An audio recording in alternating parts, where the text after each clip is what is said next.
নারী মাহরাম ছিল না, যেতে পারেন নাই, মন থেকে নিয়ত করেছেন, তাসদীকুন নিয়ত, পরিশুদ্ধ মন নিয়ে নিয়ত করেছেন, গেলে যেমন সওয়াব হতো সম পরিমাণ সওয়াব যিনি দিয়ে দিবেন তিনি কে? আমরা যারা হজে যেতে পারি নাই, এক নাম্বার কাজ নিয়ত করা। সবাই বলেন এক নাম্বার কাজ কি? জোরে বলেন এক নাম্বার কাজ কি? আজকে শুধু নিয়ত করে হজ আর উমরা করার নিয়ত আপনি মনের ভিতরে লালন করবেন। আল্লাহর ঘর যদি আপনি যেতেও না পারেন, সমান সমান সওয়াব বান্দার আমল নামায় আল্লাহ দিয়ে দিবে। জোরে করে আল্লাহু আকবার। দুই নাম্বার কাজ হলো আপনার আমার জন্য সুন্দর করে ওযু বানাবেন। মান গাদা আওরাহা, সকাল আর সন্ধ্যায় দিনের যেই সময় ফরজ নামাজের জন্য বের হবেন, সুন্দর করে ওযুটা বানালেন। মুতাতাহহিরান, পবিত্রতা লাভ করলেন। সুন্দর করে ওযু বানায় আল্লাহর ঘরের দিকে যতবার আপনি যাবেন, হজ করলে যেমন সওয়াব হতো সম পরিমাণ সওয়াব যিনি বান্দার আমলনামায় দিয়ে দিবেন তিনি কে? এক নাম্বার কাজ নিয়ত ঠিক করা। দুই নাম্বার কাজ হচ্ছে প্রতিদিন সুন্দর করে ওযু বানায় নামাজের দিকে যাওয়া। বড় আফসোস মুসলমানদের জন্য, ফিলিস্তিনের মুসলমান যখন মার খাচ্ছে, 40,000 শিশু বাচ্চা যখন মা মা বলে ডেকে মাকে পায় না, বাবা বাবা বলে ডেকে যখন বাপকে খুঁজে পায় না,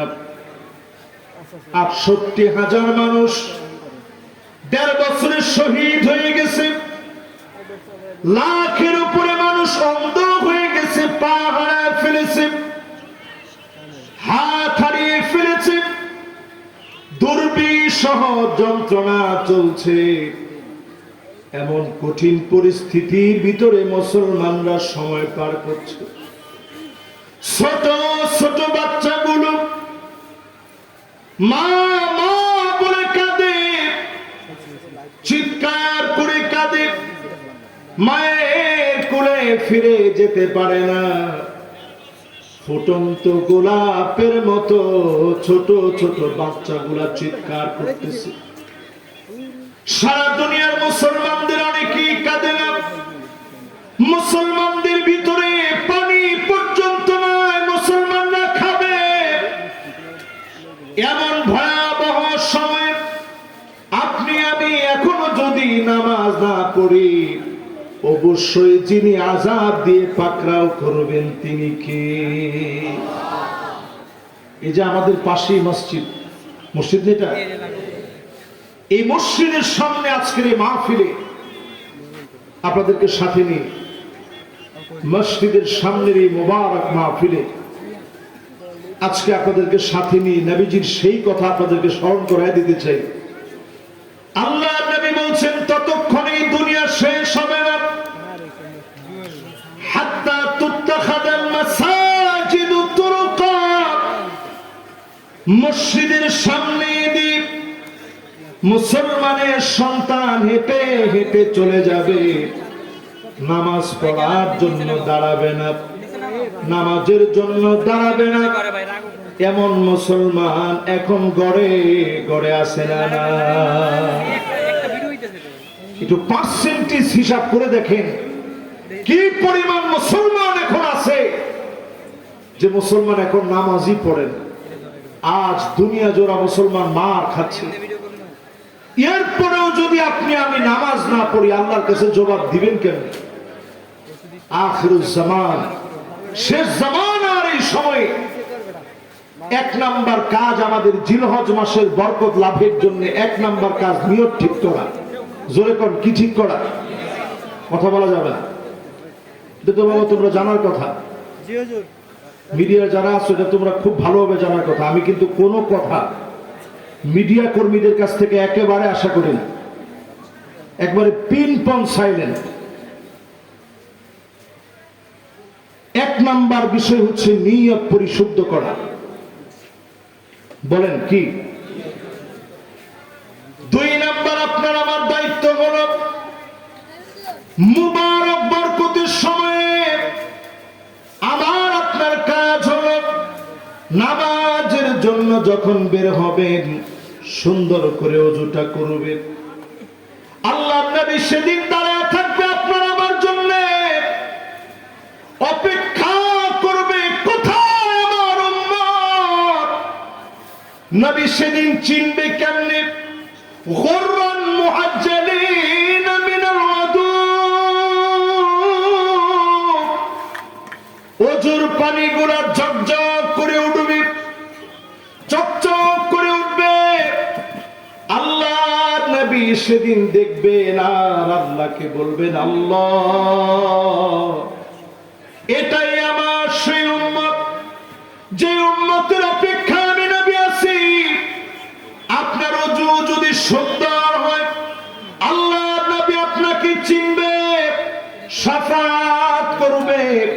নবীর শাফাতের কারণে যিনি ধন্য বানায়া জান্নাতি বানায় দিবেন তিনি কে? নবী সেদিন গর্ব করে আল্লাহর সামনে দাঁড়ায় বলবে, ইন্নী মুকাফিরু বিকুমুল উমাম। ও আমার আল্লাহ, এত এত উম্মত নিয়ে আজ আমি জান্নাতি। নবী সেদিন উম্মতদেরকে নিয়ে গর্ব করবে। আপনার আমার মতো উম্মতদেরকে নিয়ে নবী সেদিন গর্ব করবে। সুন্দর করে ওযু করা শিখে এই হাত 3 বার ধৌত করবেন। কয়বার? এই হাত কয়বার?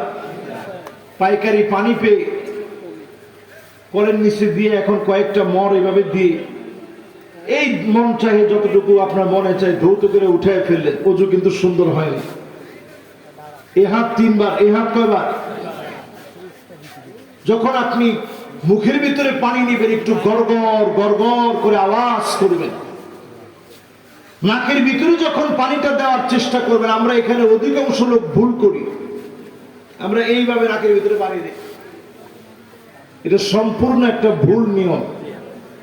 নাকের ভিতরে পানি দিবেন ইস্তিনশাক, এই ভিতরের দিকে একটা টান দিবেন, আবার বেশি জোরে দিন না, তাইলে পরে বলবেন হুজুরে কি ওয়াজ করলো।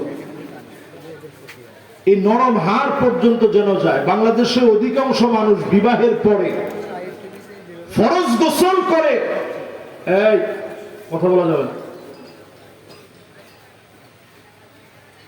ফরজ গোসল করে ঠিক, অধিকাংশ মানুষ ফরজ গোসল জানে না। এই যে নাকের ভিতরে পানিটা টান দেন, অনেকে তো দেনই না, মানে পুরা শরীর ধৌত করছেন, মনে করছেন হয়ে গেছে। বিসমিল্লাহ বলে গোসলটা শুরু করবেন। ওযু যখন শুরু করবেন সেটাও বিসমিল্লাহ বলে শুরু করবেন। নাকের ভিতরে পানিটা টান দিবেন, এই নরম হাড় পর্যন্ত নিবেন, যেটা নড়ে এই পর্যন্ত টান দিয়ে নিছেন। এরপরে বাঁ হাতে নাকটাকে ঝাড়বেন, ডান হাত থেকে পানিটা টান দিবেন, বাঁ হাতে এবার ঝাড়লেন। এইভাবে করে আপনি সুন্দর করে নাকের ভিতরে পানি পৌঁছালেন, মুখমণ্ডল ভালোভাবে ধৌত করলেন, কোমর সহ আপনি হাত ধৌত করলেন, মাথা আপনি মাসেও করলেন। এরপরে পা যখন ধৌত করবেন, এটা 100%-এর ভিতরে এখন 99% মানুষ ভুল করে। পাটা আপনি 3 বার করে ধৌত করবেন। কয়বার? উইথ খিলাল করা, একবার আঙ্গুলগুলো এভাবে খিলাল করে সুন্দর করে ধৌত করবেন। এই রকম করে যদি আপনি ওযু বানান, নামাজের দিকে যখন আপনি যাবেন, 5 ওয়াক্ত নামাজের জন্য যাবেন, 5 বার হজ করলে যেমন সওয়াব হবে, সম পরিমাণ সওয়াব যিনি দিয়ে দিবেন তিনি কে?